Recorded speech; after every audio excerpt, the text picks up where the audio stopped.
Shalom, ibu-ibu persekutuan kaum wanita gereja Kibait dimanapun berada. Selamat berjumpa melalui media super edisi Agustus kali ini.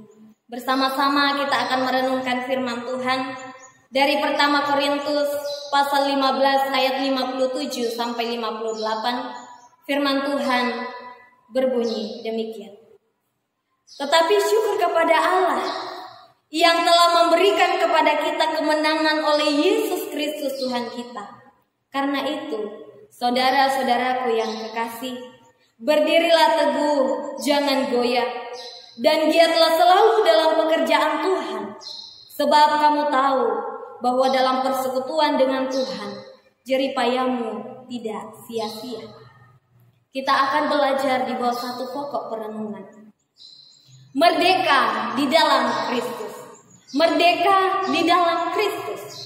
Merdeka berarti bebas.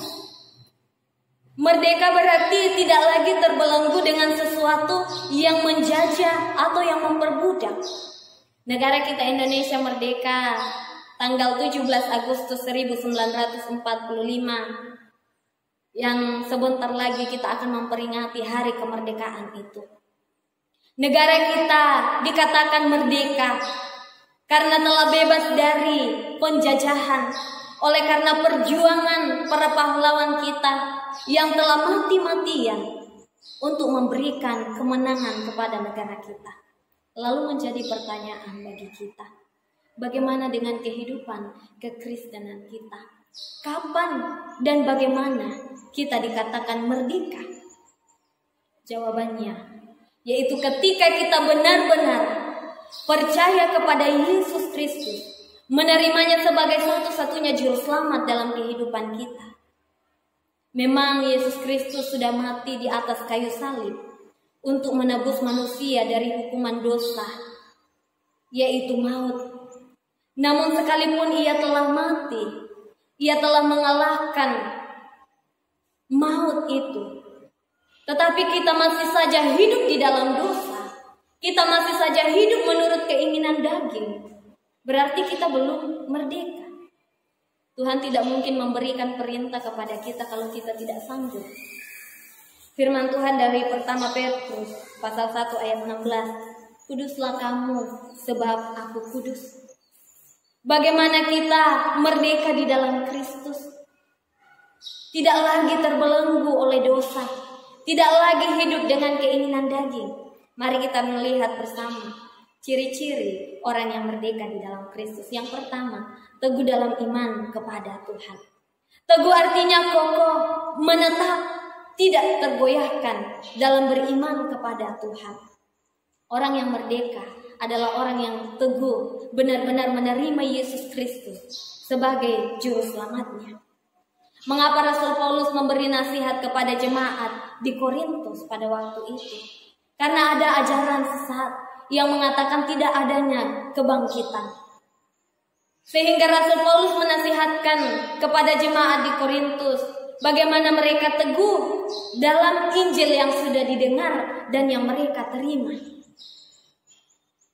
Kita bisa melihat pada ayat-ayat sebelumnya, seandainya Yesus tidak bangkit, sia-sia kita beriman, sia-sia kita percaya kepadanya. Namun kita bersyukur karena ia benar-benar bangkit. Ia telah memberikan kemenangan kepada orang yang percaya kepadanya.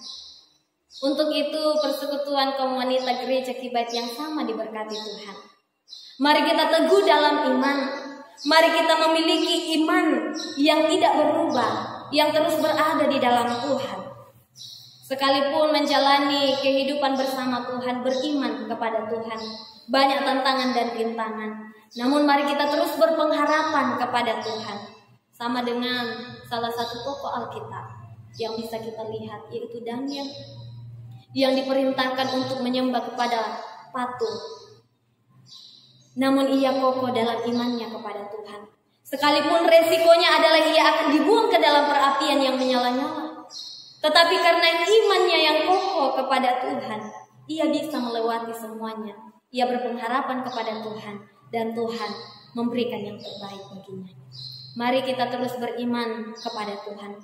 teguh dalam iman kita kepada Tuhan, sehingga kita menjadi orang yang merdeka di dalam Kristus. Yang kedua, terus aktif dalam pelayanan.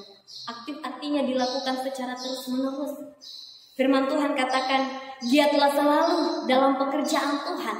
Ini merupakan suatu perintah kepada kita untuk selalu atau selamanya giat dalam pelayanan, dalam pekerjaan Tuhan. Kita sudah dimerdekakan di dalam Kristus.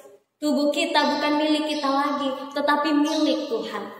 Bagaimana kita mempersembahkan yang terbaik, bagaimana kita memberikan yang terbaik untuk Tuhan, sebagai ungkapan syukur kita, sebagai tanda penghormatan kita kepada Tuhan.